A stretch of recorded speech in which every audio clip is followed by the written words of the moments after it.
हमने शहर को दी एक नई पहचान, हम हैं सिंघानिया बिल्डकॉन।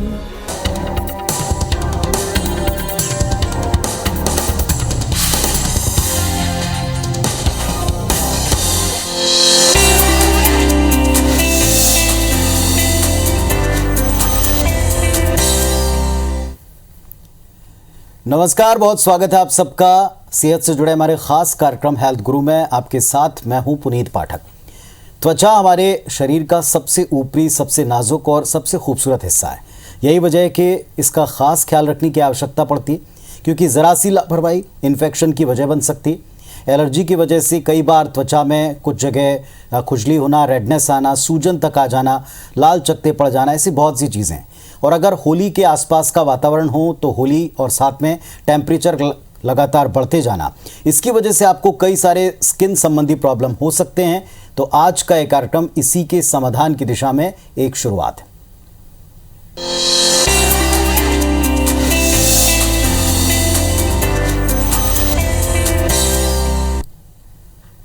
तो त्वचा का ख्याल आप कैसे करें? बढ़ते हुए तापमान के बीच में आप अपनी स्किन को कैसे हेल्दी रख सकते हैं?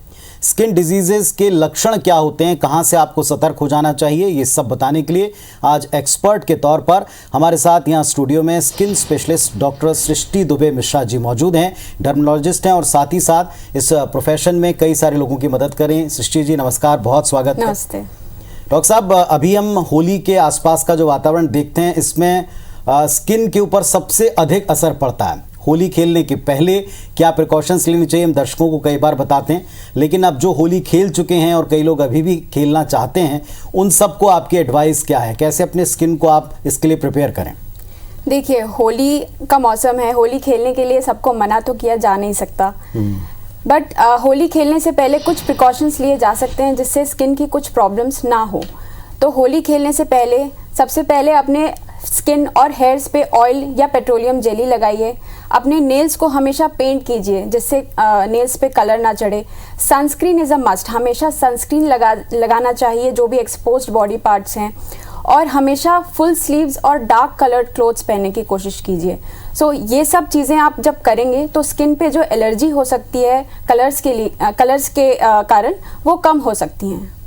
अभी आजकल बहुत सारे लोग अवेयर हो चले हैं। हालांकि हमने देखा कि शुरू में कलर किस तरीके के, किस क्वालिटी के आते थे, ये कह पाना थोड़ा मुश्किल होता था, लेकिन अब हम देखते हैं कि लोग हर्बल कलर्स का ज़्यादा इस्तेमाल करते हैं। लेकिन इसके बावजूद जब आप होली खेल चुके हैं तब आपको कैसे उस रंग को छुटाना, क्योंकि कई लोग जितना ज़्यादा रंग खेलना चाहते हैं उसको उसी दिन उतार देना चाहते हैं। जी बिल्कुल। देखिए, कलर्स 3 टाइप के होते हैं बेसिकली। एक होते हैं ड्राई कलर्स जिसको हम गुलाल बोलते हैं। सेकेंड होते हैं वेट कलर्स जो हिंदी में चूड़ी रंग बोला जाता है। थर्ड होते हैं जो पेस्ट होते हैं लाइक वार्निशेस। तो इनमें सबसे ज़्यादा ख़राब होते हैं जो वेट कलर्स होते हैं और पेस्ट, ये सबसे ज़्यादा ख़राब होते हैं। इवन गुलाल में बहुत ज़्यादा हैवी मेटल्स और उसको मटीरियलिस्टिक बनाने के लिए उसमें रेत, सिलिका, माइका, इवन जो ग्लास के पीसेस हैं उसका भी यूज़ किया जाता है जो स्किन के लिए बहुत ही हार्मफुल होता है। इसलिए आजकल हर्बल गुलाल आने लगे हैं जो प्लांट डिराइव्ड होते हैं जिससे स्किन पे प्रॉब्लम कम होती हैं। जी, जैसे आपने कहा कि कई सारे लोग ना इन सब के बावजूद, इतने प्रिकॉशंस के बावजूद, क्योंकि आप खुद के स्किन के ऊपर कलर अप्लाई नहीं कर रहे होते, आप चलिए बहुत अच्छे कलर इस्तेमाल करते हैं, लेकिन दूसरे आपके फेस के ऊपर कई बार red colour, green colour, dark colours लगा देते हैं और वो भी ज़रूरी नहीं कि हर्बल हों, दैट मीन्स के वेट कलर लगा देते हैं। उनको आपको कैसे छुटाना चाहिए? क्योंकि सबका एक ही सवाल होता है कि हमको आज ही के आज अपने कलर को साफ़ करना है, तो फिर ये जो ज़बरदस्ती होती है स्किन के साथ, ये भी भारी पड़ती। जी देखिए, कलर्स को छुटाने के लिए कुछ लोग स्क्रब, हार्श डिटर्जेंट जो कपड़े धोने के जो साबुन होता है और पाउडर होता है उसको यूज़ करते हैं, या स्टोन से स्क्रब करने की कोशिश करते हैं कलर छुटाने के लिए। तो ये सारी चीज़ें बिल्कुल भी नहीं करना चाहिए, इससे स्किन और ज़्यादा प्रॉब्लमेटिक हो सकती है। तो कलर छुटाने के लिए सबसे पहले आप ऑयल यूज़ कर सकते हैं, या आप क्रीम बेस्ड मेकअप रिमूवर जो आते हैं वो यूज़ कर सकते हैं, क्लिनजिंग मिल्क यूज़ कर सकते हैं, या घर पे मिल्क में बेसन मिक्स करके उसको यूज़ कर सकते हैं। उसके बाद अपने रेगुलर साबुन और वाटर से बाथ लीजिए। तो ये, और कलर को छुटाने की जल्दी ना कीजिए, उसको धीरे धीरे जाने दीजिए।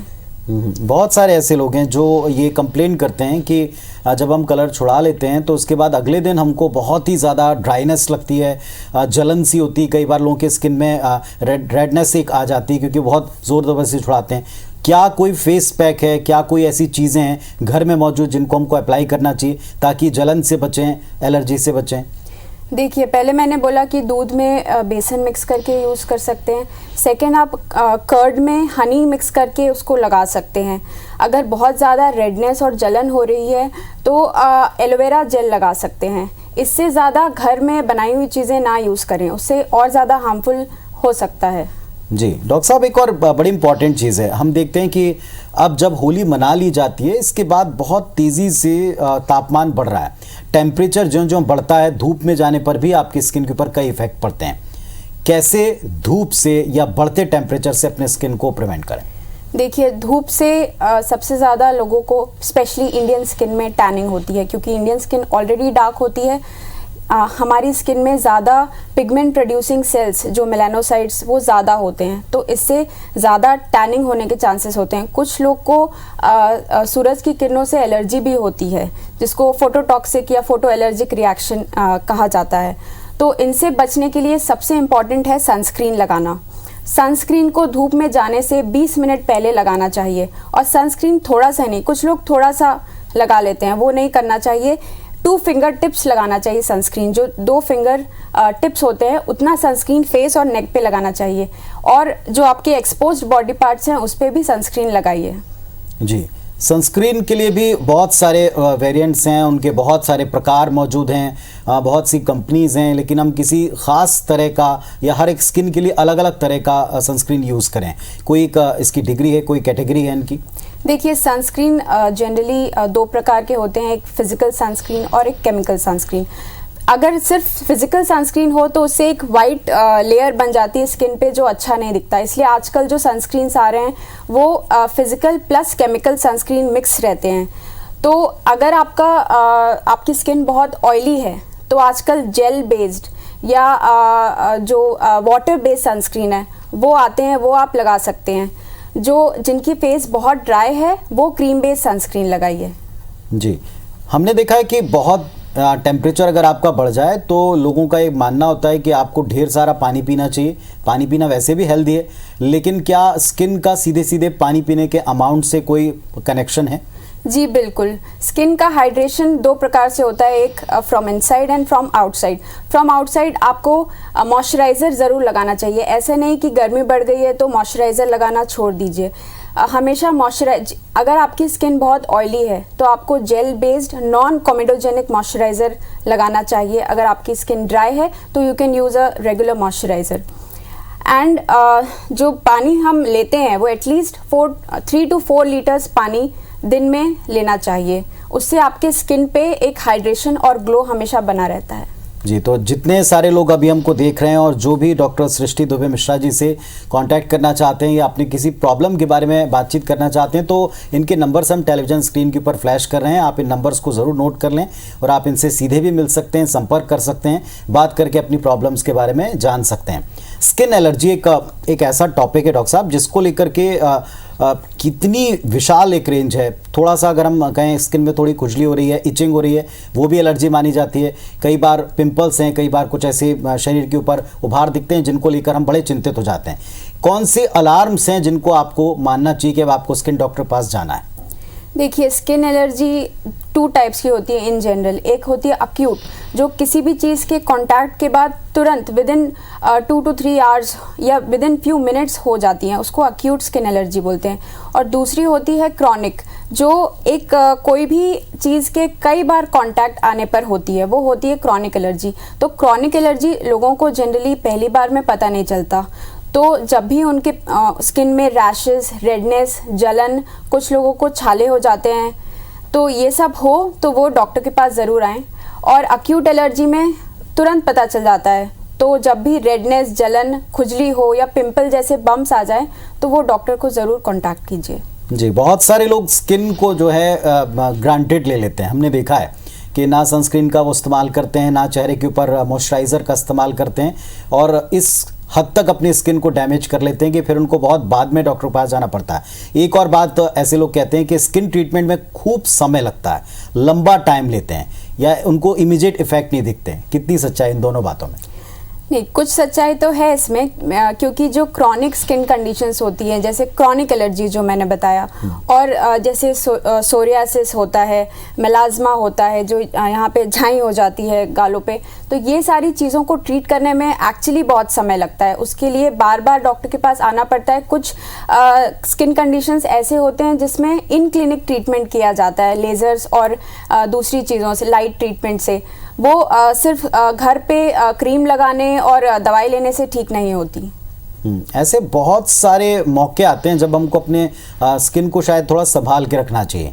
अब हम गर्मी की तरफ आगे बढ़ रहे हैं, दिनों दिन टेम्परेचर बढ़ेगा। छत्तीसगढ़ में, मध्य प्रदेश में, जहाँ मध्य भारत का हिस्सा है, वहाँ खूब ज़्यादा लू पड़ती है। कैसे आप लू से या इस गर्मी से अपने स्किन को आप बचा सकते हैं? प्लस दूसरी बात है, डाइट का क्या इससे कोई कनेक्शन है? जी देखिए, ये गर्मी और बहुत ड्राई वेदर हो जाता है अभी गर्मी पे यहाँ पे, तो हाइड्रेशन इज़ वेरी इंपॉर्टेंट। पानी के अलावा बहुत ज़्यादा फ्रूट्स और जूस ले सकते हैं, बट ये बात का ख्याल रखना है कि जूस में बहुत ज़्यादा शुगर ना हो। तो शुगर से ना ही सिर्फ अपनी हेल्थ पे बट अपनी स्किन पे भी बहुत इफ़ेक्ट होता है। और जैसे अगर बहुत ड्राई वेदर है तो मॉइस्चराइज़र लगाना भी बहुत इम्पॉर्टेंट है। Even sunscreen is very important. जी, क्या सिट्रस फूड जो हैं, जैसे हमने देखा कि जितने फ्रूट्स होते हैं उसमें जितने सिट्रस हैं वो हम कहते हैं स्किन के लिए बहुत अच्छे हैं जी। क्या सिर्फ हमको सिट्रस पल्प के ऊपर या सिट्रस जो जूसेस हैं उनके ऊपर इन दिनों ज़्यादा डिपेंड रहना चाहिए? क्योंकि कई लोग कहते हैं इनसे आप काफ़ी हद तक बच सकते हैं। सिट्रस फ्रूट्स ऑब्वियसली बहुत अच्छे होते हैं, लेकिन ऐसा नहीं है कि सिर्फ सिट्रस फ्रूट्स ही खाएं, दूसरे फ्रूट्स भी खा सकते हैं। चलिए, जिस तरीके से अभी हेल्थ की कंडीशंस हैं लोगों की, काफ़ी समय तक लोग घर में रहे कोविड की वजह से, और अब उन्हें काम के परिस्थितियों के चलते बहुत ज़्यादा बाहर निकलना पड़ रहा है। तो एक नॉर्मल जो एक एलर्जी होती है जिसमें हम कहते हैं कि स्किन में इचिंग होना शुरू होती है, क्या इचिंग को हर बार नॉर्मली लेना चाहिए या डॉक्टर का संपर्क कर लेना चाहिए? क्योंकि हम देखते हैं स्किन एलर्जी थोड़ी बहुत अगर इचिंग हुई तो लोग इसे टाल देते हैं। जी देखिए, अगर थोड़ी बहुत एलर्जी इचिंग हुई तो बहुत लोग घर पे ही कुछ क्रीम लगा के उसका ट्रीटमेंट कर लेते हैं, लेकिन कुछ लोग ऐसे क्रीम का इस्तेमाल करते हैं जिस पे स्टेरॉइड होता है, जो स्किन के लिए बहुत ही हार्मफुल होता है। डॉक्टर ज़रूर स्टेरॉइड क्रीम्स देते हैं, बट फॉर शॉर्ट ड्यूरेशन।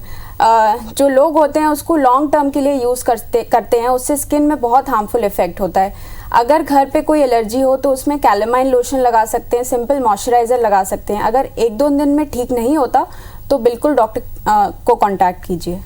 ऐसे बहुत सारे लोग हम जानते हैं जो स्किन के बारे में थोड़ी बहुत भी अगर उनको तकलीफ हुई, इचिंग हुई, या कहीं उनको लगता है कि कोई फंगल इन्फेक्शन है, तो वो सीधा मेडिकल स्टोर जाते हैं और मेडिकल स्टोर पे जो भी उनको दवाइयाँ दी जाती हैं वो लगा लेते हैं। और हमने सुना कि उनमें कुछ ऐसे केमिकल्स होते हैं जो शायद आपको, आपके स्किन को ज़्यादा नुकसान पहुंचाएं। उन लोगों को आप क्या बोलेंगे? जी बिल्कुल, मैंने अभी बताया कि बहुत सारे क्रीम में स्टेरॉइड होता है। ये बहुत कॉमन है इंडिया में, स्पेशली इंडिया में, क्योंकि ओटीसी ड्रग बहुत इजीली मिल जाता है लोगों को, तो वो क्रीम सालों लगाते हैं। ये क्रीम लगाने से क्या होता है, इनिशियली चीज़ें ठीक होती है, पहले कुछ दिनों तक ऐसा लगता है कि ठीक हो रहा है, लेकिन उसके बाद जैसे ही आप क्रीम बंद करते हैं कुछ दिनों के लिए ही सारी चीज़ें फ्लेयर अप हो जाती है। तो इसलिए इन क्रीम को बिल्कुल भी ना लगाइए। डॉक्टर को प्लीज़ कांटेक्ट कीजिए एंड उनके बताए हुए क्रीम्स और मेडिसिन्स को यूज़ कीजिए। जी, टैनिंग भी एक बहुत बड़ी प्रॉब्लम है जो लोगों को लगता है, और ख़ासतौर से अगर हम विमेंस की बात करें, उनको लगता है कि टैनिंग ना ही हो तो ज़्यादा बेहतर है, हो जाए तो उनको लगता है कि तुरंत ये निकल जाए, तुरंत चली जाए। तो क्या ये पॉसिबल है? बच आप कैसे सकते हैं? और अगर टैनिंग हो चुकी है तो क्या इसके लिए सिर्फ डॉक्टर ही विकल्प हैं या वो घर पर भी कुछ कर सकते हैं? देखिए, टैनिंग बचाने के लिए फर्स्ट ऑफ ऑल जो 10 o'clock to 2 o'clock का टाइम होता है वो सबसे ज़्यादा हार्मफुल होता है। इस टाइम पे सबसे ज़्यादा हार्मफुल यूवी रेडिएशंस आती हैं, तो इस टाइम पे आप कोशिश कीजिए कि घर से बाहर ना निकलिए। सेकंड, सनस्क्रीन बहुत इंपॉर्टेंट है जो मैंने बताया। थर्ड, आप फिजिकल प्रोटेक्शन भी लीजिए, कैप पहनिए, अगर आप बाहर जा रहे हैं तो अम्ब्रेला यूज़ कर सकते हैं, और फुल स्लीव्स के क्लोथ्स पहनिए। सेकंड, अगर टैनिंग ऑलरेडी हो चुकी है तो धूप में जाना फर्स्ट ऑफ ऑल बंद कीजिए, डॉक्टर से संपर्क कीजिए। टैनिंग बहुत जल्दी, ये जो एंटी टैनिंग आपके जो वैक्सिंग होती है, ये सबसे टैनिंग नहीं जाती। टैनिंग का मतलब होता है जो आपकी स्किन में पिगमेंटेड सेल्स हैं उनमें पिगमेंट बढ़ गया है, तो ये सब सुपरफिशियल ट्रीटमेंट से ठीक नहीं होता। इसमें बहुत टाइम लगता है ट्रीटमेंट करने में। इवन जो इन क्लिनिक ट्रीटमेंट होता है जैसे लेज़र्स और केमिकल पील ट्रीटमेंट जो हम करते हैं, उससे थोड़ा जल्दी ठीक होता है टैनिंग। चलिए, तो एक यहाँ पर हम छोटा सा ब्रेक लेंगे। ब्रेक के बाद भी डॉक्टर साहब हमारे साथ में बनी रही हुई हैं और साथ ही साथ हम इनसे अब ये जानने की कोशिश करेंगे कि ऐसे बहुत सारे प्रोडक्ट मार्केट में हैं जिनका एडवर्टाइजमेंट देख के हम इन्हें अपने स्किन के लिए बेहतर मानकर ख़रीद लेते हैं, लेकिन चूंकि स्किन के टाइप अलग हैं, सबके टोन अलग हैं, सबकी स्किन की ज़रूरतें अलग हैं, तो क्या सबको उन प्रोडक्ट्स को उनके एडवर्टाइजमेंट को देख कर लेना चाहिए या फिर इसके बारे में थोड़ा सा और अध्ययन करना चाहिए? साहब, एक मोस्ट इंपॉर्टेंट चीज़ ये कि आज की तारीख में चारों तरफ से हम एडवर्टाइजमेंट से या प्रमोशन से भरे हुए माहौल में हैं और हमको लगता है कि हमारे स्किन के लिए कोई भी प्रोडक्ट मार्केट में जो नया आया क्या वो फ़ायदेमंद है। ख़ास तौर पर जो यूथ है वो इनसे बड़ा अट्रैक्ट होता है, लेकिन जैसे सबके स्किन टाइप अलग हैं, तो क्या सभी के ऊपर वो प्रोडक्ट लगा लेना चाहिए, उनको लेना चाहिए, या इसके बारे में थोड़ा अध्ययन करें या डॉक्टर से मिले, क्या करें? देखिए, जो प्रोडक्ट्स एडवर्टाइजमेंट में आते हैं जैसे फेस वॉश हो, शैम्पू हो, कंडीशनर हो, तो फेस वॉश हर स्किन पे एक ही फेस वॉश यूज़ नहीं किया जा सकता। जो फेस वॉशेस होते हैं वो जनरली अल्कलाइन होते हैं। हमारी स्किन का जो पीएच होता है वो थोड़ा सा एसिडिक होता है, इसलिए बहुत ज़्यादा जो हार्श फेस वॉशेस होते हैं उनमें बहुत ज़्यादा पीएच हाई होता है, तो वो स्किन में यूज़ नहीं करना चाहिए। अपनी स्किन टाइप के अनुसार चीज़ें यूज़ करनी चाहिए। और जो क्रीम्स होते हैं, मॉइस्चराइज़र, किसी की स्किन बहुत ऑयली होती है, किसी की स्किन बहुत ड्राई होती है, किसी की स्किन बहुत सेंसिटिव होती है, किसी की एक्ने प्रोन होती है, तो एक ही टाइप के मॉइस्चराइज़र और क्रीम्स यूज़ नहीं किया जा सकता। इसलिए डर्मेटोलॉजिस्ट से हमेशा कांटेक्ट करके उनकी सलाह लेके यूज़ कीजिए। इवन सनस्क्रीन, एक ही जैसा सनस्क्रीन हर स्किन पे यूज़ नहीं किया जा सकता है। आजकल बहुत सारी विधाएं हैं जिनसे हम ट्रीट करते हैं, कई बार मेडिकली, मतलब दवाएं देकर, कुछ स्किन के ऊपर अप्लाई करने वाली चीज़ें देकर, और एक लेज़र चीज़ें भी हमने सुनी हैं। बहुत सारे लेज़र ट्रीटमेंट के भी हम देखते हैं कि एडवर्टाइजमेंट चले। क्या स्किन के ऊपर लेज़र ट्रीटमेंट का हर बार अच्छा ही असर होता है? ये किस तरह होता है, कितना टाइम लेता है और किन किन चीज़ों में ये फ़ायदेमंद हो सकता है? जी, लेज़र एक जनरल टर्म है, लेकिन बहुत सारे टाइप्स के लेज़र होते हैं। ये हर कंडीशन में यूज़ नहीं किया जा सकता। जो लेज़र होता है हम जनरली यूज़ करते हैं लेज़र हेयर रिमूवल।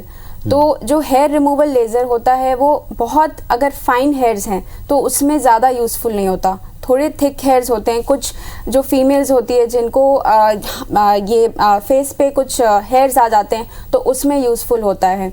तो ये हमेशा डॉक्टर से कांटेक्ट करके जाना जा सकता है कि इसमें लेज़र यूज़फुल होगा कि नहीं। सेकेंड लेज़र जो हम यूज़ करते हैं वो क्यू स्विच्ड एंडियाग लेज़र यूज़ करते हैं। तो ये जनरली पिगमेंटेशन या टैटू रिमूवल, टैटू किसी को रिमूव कराना है उसके लिए यूज़ होता है। इवन जो टैनिंग होती है, फेस पे जो मेलाज्मा झाई हो जाती है, उसके लिए भी यूज़ किया जा सकता है। लेकिन ये सब लोगों में यूज़ नहीं किया जा सकता क्योंकि कुछ लोगों की स्किन बहुत ज़्यादा सेंसिटिव हो सकती है, उससे लेज़र से प्रॉब्लम भी हो सकती है। इसलिए डॉक्टर पहले असेस करेगा आपकी स्किन को कि आपकी स्किन लेज़र के लिए है कि नहीं। बहुत से ऐसे प्रोफेशन हैं डॉक्टर साहब, आप भी जानते हैं, हम अपने एंकरिंग प्रोफेशन को भी इसमें जोड़ते हैं। बहुत सारे मॉडल्स हैं या जो धूप में काम करने वाले पुलिसकर्मी हैं जिनको ना धूप से या बहुत तेज़ लाइट से, धूल से जो अपना प्रिवेंशन नहीं कर पाते हैं, वो अपना स्किन केयर क्या स्पेशल तरीके से करें, कैसे अपने स्किन को नरिश करें, कैसे उसे स्वस्थ रखें?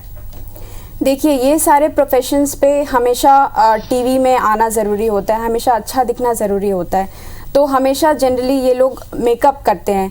मेकअप भी अच्छी क्वालिटी का यूज़ कीजिए। अगर आपकी स्किन बहुत ज़्यादा ऑयली और एक्ने प्रोन है तो आपको नॉन कॉमेडोजेनिक मेकअप यूज़ करना चाहिए। बहुत ही हैवी और ऑयल बेस्ड मेकअप ना यूज़ कीजिए। और अगर आप धूप में काम कर रहे हैं तो सनस्क्रीन हमेशा लगाइए, उसके ऊपर मेकअप लगाइए और हाइड्रेशन का हमेशा ध्यान रखिए। एक मोस्ट इम्पॉर्टेंट चीज़ हमको लगता है कि हम देखते हैं कि मैन एंड वीमेन के प्रोडक्ट्स आज की तारीख में बहुत अलग अलग हैं, डिफरेंट हैं, उनके रिक्वायरमेंट्स अलग अलग हैं। लेकिन कई सारे लोग ऐसे हैं कि जो कॉमन प्रोडक्ट्स को अप्लाई करके वैसे ही रिजल्ट्स को चाहते हैं, वो चाहे स्किन के बारे में हो चाहे और किसी दूसरे चीज़ के बारे में हो। क्या उनसे कोई स्किन को नुकसान भी पहुंचता है अगर प्रोडक्ट्स को हम देखते हैं कि जो किसी खास कैटेगरी के लिए बने और दूसरा कैटेगरी का व्यक्ति उनको इस्तेमाल कर रहा है? क्या ऐसे केसेस आते हैं आपके पास? जी बिल्कुल। जैसे जो मेन की स्किन होती है वो थोड़ी थिक और ऑयली जनरली होती है। विमेन की स्किन थोड़ी थिन और लेस ऑयली होती है, इसलिए फीमेल्स को जो मेन यूज़ करते हैं फेस वॉश या जो शैम्पू यूज़ करते हैं वो नहीं यूज़ करना चाहिए, क्योंकि वो थोड़ा सा हार्श होता है। इससे ज़्यादा प्रॉब्लम हो सकती है, स्किन एलर्जी बढ़ सकती है, बहुत ड्राई हो सकती है स्किन, स्केलिंग हो सकती है स्किन पे।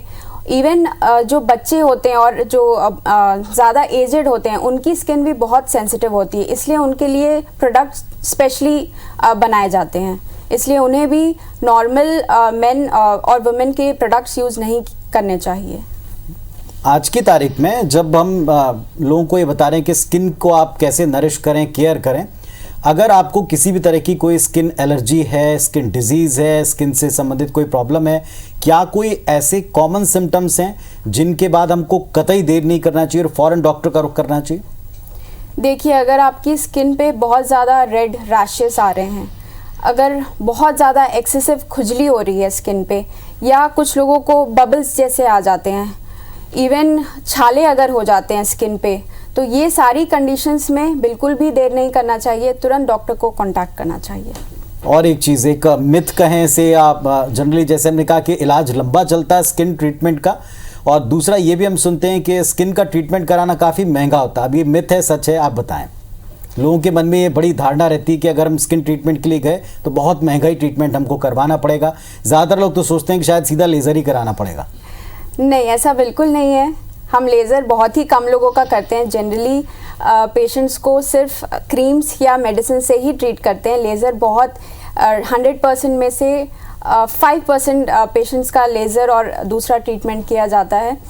और जैसे कि मैंने बोला, एक एक्यूट कंडीशंस होती है और क्रॉनिक कंडीशंस होती है। जो लंबी चलती है उसका ऑब्वियसली ट्रीटमेंट भी लंबा होगा। जैसे फॉर एग्जांपल सोराइसिस लोगों को हो जाता है, जिसमें रेड रैशेस और उसके ऊपर से जो चमड़ी निकलती है वाइट कलर की, वो बहुत क्रॉनिक कंडीशन होती है। तो जैसे आपको बीपी और डायबिटीज़ होता है तो उसका ट्रीटमेंट लंबा चलता है, ज़िंदगी भर चलता है। वैसे ही कुछ स्किन की ऐसी कंडीशंस है जिसका ट्रीटमेंट लंबा ही चलेगा।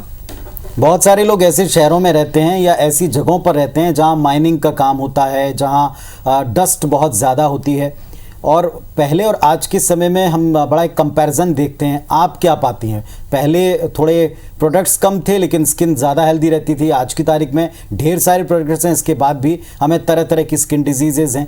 तो अभी वातावरण स्किन के लिए ज़्यादा ख़तरनाक है, पहले बेटर था, एक ही हमेशा डिबेट का विषय रहा। और दूसरी बात ये कि ओवरऑल आपको कैसे अपने आप को बैलेंस रखना है। देखिए, आजकल पोल्यूशन ज़्यादा बढ़ गया है, इसलिए डस्ट और जो इंडस्ट्री ज़्यादा बन गई है उससे लोगों को ज़्यादा एलर्जी होने लग गई है।